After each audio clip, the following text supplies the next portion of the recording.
अस्सलाम वालेकुम viewers, welcome to my channel info mind. I hope आप सब खैरियत से होंगे। व्यूवर्स, आज मैं बात करूंगा कनाडा के प्रोविंशियल नॉमिनी प्रोग्राम्स की। ये प्रोग्राम बेसिकली उन वर्कर्स के लिए है जिनके पास स्किल्स हों, एजुकेशन और कुछ वर्क एक्सपीरियंस हो और जो कनाडा के किसी भी स्पेसिफिक प्रोविंस या टेरिटरी की इकॉनमी में कंट्रीब्यूट कर सकते हों। व्यूवर्स, बेसिकली कनाडा के 10 प्रोविंसेस हैं और 3 टेरिटरीज़ हैं और आलमोस्ट हर प्रोविंस और टेरिटरी की अपनी इमिग्रेशन स्ट्रीम्स हैं जिनके में वो स्पेसिफिक ग्रुप्स को टारगेट करते हैं। मसलन कुछ प्रोग्राम स्ट्रीम्स जो है वो टारगेट करती हैं स्टूडेंट्स को, कुछ बिजनेस पीपल को, कुछ स्किल्ड वर्कर्स को और कुछ सेमी स्किल्ड वर्कर्स को।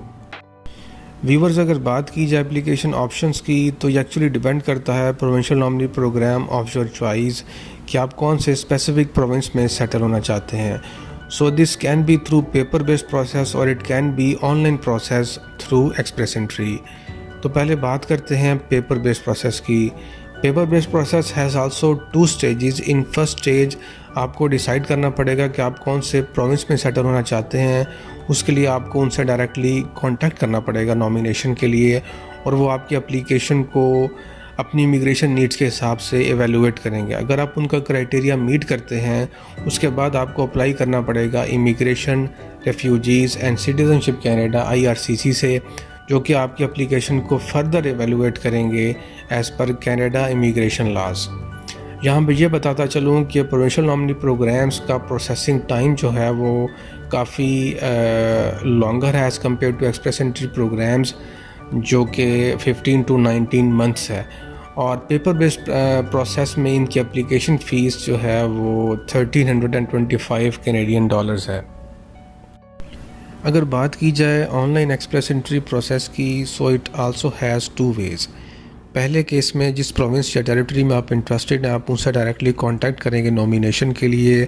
अगर वो आपको नॉमिनेट करते हैं उसके बाद आप अपनी एक्सप्रेस एंट्री प्रोफाइल जो है वो क्रिएट करेंगे। अगर ऑलरेडी प्रोफाइल आपकी बनी हुई है तो आप जस्ट उसे अपडेट कर देंगे that you have been nominated.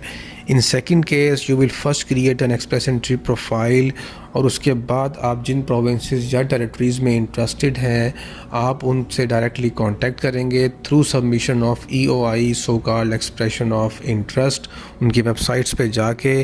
In return अगर वो प्रोविंस या टेरिटरी आपको NOI इशू करती है, so called notification of interest, तो आप उनसे कांटेक्ट करेंगे डायरेक्टली और अप्लाई करेंगे under their express entry stream. After that if they nominate you then you will have to accept their offer electronically. Finally, if you are issued with invitation to apply, you will submit an electronic application to IRCC. Viewers, अगर बात की जाए expression of interest की तो ये 1 साल के लिए वैलिड होती है और 1 साल बाद आपको दोबारा रीसबमिट करनी पड़ती है। कुछ प्रोविंसेस ऐसे भी हैं कि जिनके लिए आपको डायरेक्टली कांटेक्ट करना पड़ेगा through online submission of expression of interest, लेकिन उनके लिए कंडीशन है कि you should have a valid express entry profile. उसके बाद जो है आप किसी ख़ास प्रोविंस के लिए जिसकी सबमिशन थ्रू EOI है आप जो है वो सबमिट कर सकते हैं। यहाँ पे एक और चीज़ बताता चलूँ कि एक्सप्रेशन ऑफ इंटरेस्ट में जो आपके पॉइंट्स एवेलुएट होते हैं वो बेसिकली 100 पॉइंट ग्रिड्स पे ही हैं।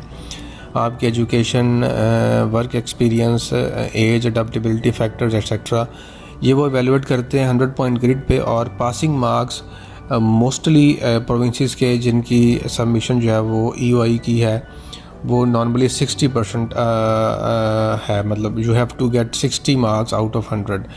अगर आपके 60 से लेस मार्क्स हैं तो आप जो है वो EOI सबमिट नहीं कर सकते। व्यूवर्स, कुछ प्रोविंसेस जिनसे आप ऑनलाइन कांटेक्ट करना चाहें through submission of expression of interest वो ये हैं king Edward island, Manitoba province और सस्केचुइन प्रोविंस।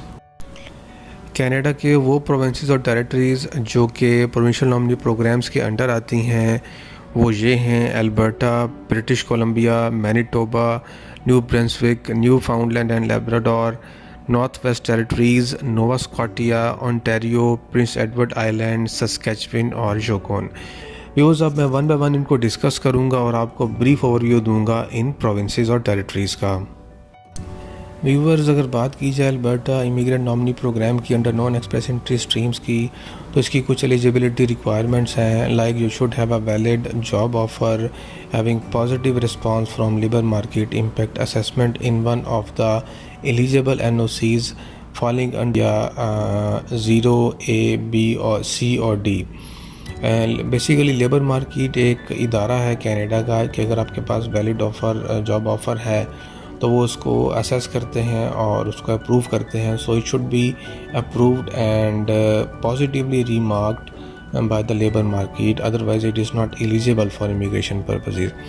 दूसरी सूरत ये है कि आपके पास पोस्ट ग्रेजुएट वर्क परमिट हो किसी भी publicly funded post secondary Alberta institute से। अब अगर बात की जाए लैंग्वेज रिक्वायरमेंट्स की, तो अगर आपका ऑक्यूपेशन किसी भी एलिजिबल एनओसी क्लास 0A या B में फ़ॉल करता है तो उसके लिए आइल्स की रिक्वायरमेंट मिनिमम CLB 5 है। अगर ये फ़ॉल करता है किसी भी एलिजिबल एनओसी क्लास C और D में तो उसके लिए रिक्वायरमेंट CLB 4 है। अब बात कर लेते हैं थोड़ी वर्क एक्सपीरियंस की। वर्क एक्सपीरियंस में देखा जाए तो you should have a minimum 12 months of full time work experience in the last 18 months और इन Canada, और you should have at least 24 months of full-time work experience in the last 30 months in Canada or abroad. Post graduate work permits जिन लोगों के पास हैं Canada में, जिन्होंने वहाँ से ग्रेजुएशन की है किसी भी इदारे से, उनके लिए भी कुछ इसी तरह की मिलती जुलती रिक्वायरमेंट्स हैं कि they should also have a 6 month full time experience in the last 12 months during applying for the Alberta immigration program. Viewers, अब थोड़ी बात कर लेते हैं अल्बर्टा इमिग्रेशन प्रोग्राम्स की falling under express entry streams.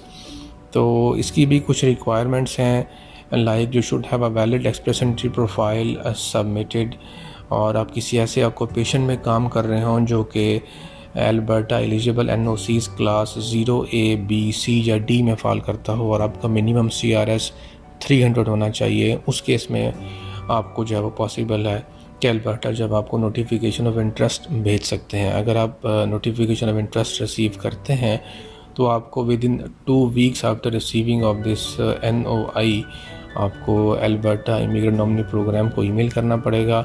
उसके बाद वो फॉर्मली आपको जो है वो ईमेल करेंगे या इन्फॉर्म करेंगे कि आप जो है अपना एप्लीकेशन सबमिट करें PR के लिए। यहाँ पे एक और चीज़ क्लियर करता चलो कि कुछ प्रोफेशंस ऐसे भी हैं जो कि फ़ाल तो अल्बर्टा इमिग्रेंट नॉमिनी प्रोग्राम के NOCs class 0A, B, C या D में करते हैं बट दे आर इनएलिजिबल। इसी तरह कुछ ऐसे प्रोफेशंस भी हैं जो कि बहुत हाईली पेड हैं या बहुत लो पेड हैं, तो ऐसे प्रोफेशंस भी इनएलिजिबल हैं अप्लाई करने के लिए अल्बर्टा इमिग्रेशन की।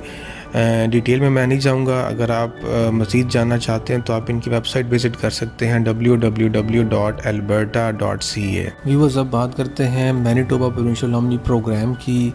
अगर आप इस प्रोग्राम के लिए अप्लाई करना चाहते हैं तो इसकी रिक्वायरमेंट ये है कि आपके पास वैलिड एक्सप्रेस एंट्री प्रोफाइल होनी चाहिए और इसके लिए आपको एक्सप्रेशन ऑफ इंटरेस्ट सबमिट करनी पड़ेगी मैनिटोबा की वेबसाइट विज़िट करके, जो कि है www.immigratemanitoba.com।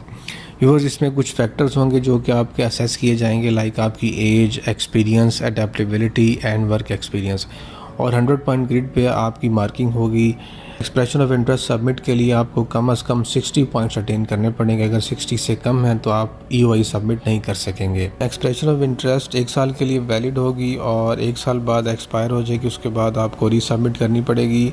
और एक और चीज़ आपको बताता चलूँ यहाँ पर कि अगर आप जो है वो क्राइटेरिया मीट करते हैं मैनिटोबा प्रोविंशियल नॉमिनी प्रोग्राम का, तो they will approach you through notification of interest, और उसके बाद जो है वो आप फॉर्मली एप्लीकेशन सबमिट करेंगे PR के लिए। व्यूअर्स, अगर बात की जाए ब्रिटिश कोलंबिया नॉमिनी प्रोग्राम्स की, तो ये बेसिकली 3 मेन प्रोग्राम्स पर मुश्तमिल है, जो कि ये हैं express entry British Colombia, skilled immigration British Columbia और टेक्निकल पायलट प्रोग्राम।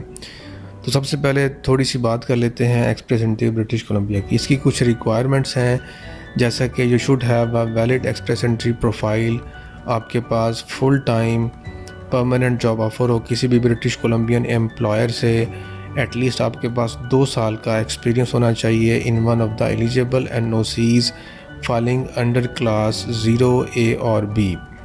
इसी तरह you should have a minimum language requirements, और वो वही हैं सेम हैं जो कि आपके पास एक्सप्रेस एंट्री प्रोफाइल की हैं, आई मीन CLB 7।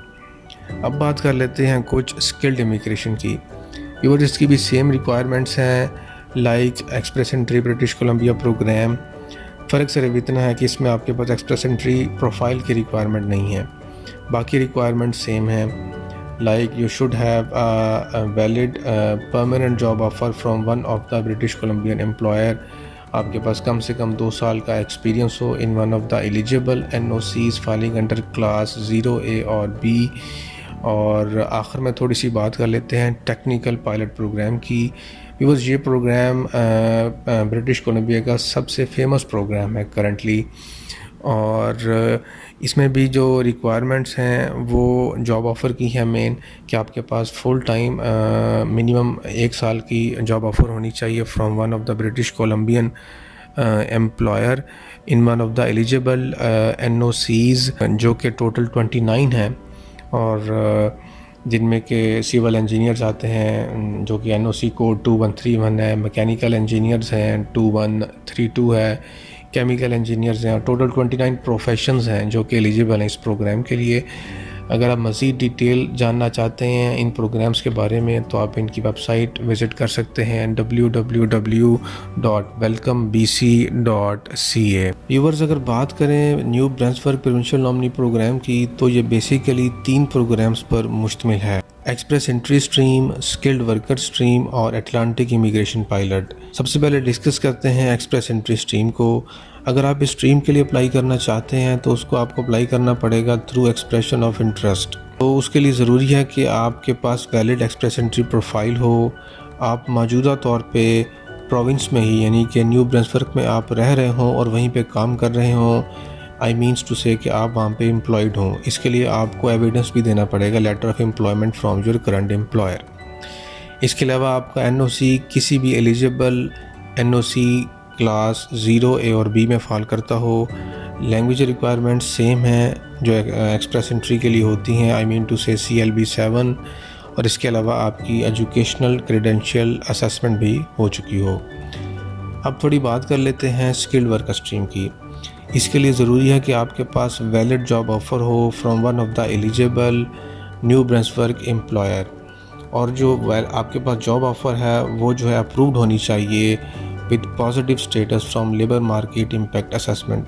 यहाँ पर एक और चीज़ डिस्कस करता चलूँ कि न्यू ब्रांसबर्ग की गवर्नमेंट ने कुछ क्लासिफिकेशन कर दी NOCs की, और उनको जो है वो कैटेगराइज कर दिया गया है 3 मेन ग्रुप्स में। लाइक हाईली स्किल्ड वर्कर जो है वो फॉल करते हैं स्किल क्लास 0A और B में।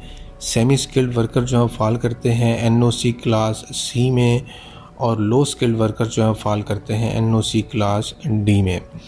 यहाँ पे एक और चीज़ क्लियर कर दूँ आपको कि अगर आपका प्रोफेशन जो है वो रेगुलेटेड ऑक्यूपेशंस में आता है, लाइक डेंटिस्ट हैं या डॉक्टर्स हैं, आई मीन टू से कि लाइसेंस्ड प्रोफेशन हैं, तो उसके लिए ज़रूरी होगा कि आपको जो है वो उनसे अप्रूवल करवाना पड़ेगा अपने ऑक्यूपेशन का। उसके बाद जो है वो आपका जॉब ऑफ़र वैलिड होगा इमिग्रेशन पर्पसेस के लिए। अगर आप मज़ीद डिटेल जानना चाहते हैं इस प्रोग्राम के बारे में तो आप इनकी वेबसाइट विज़िट कर सकते हैं www.welcomenb.ca।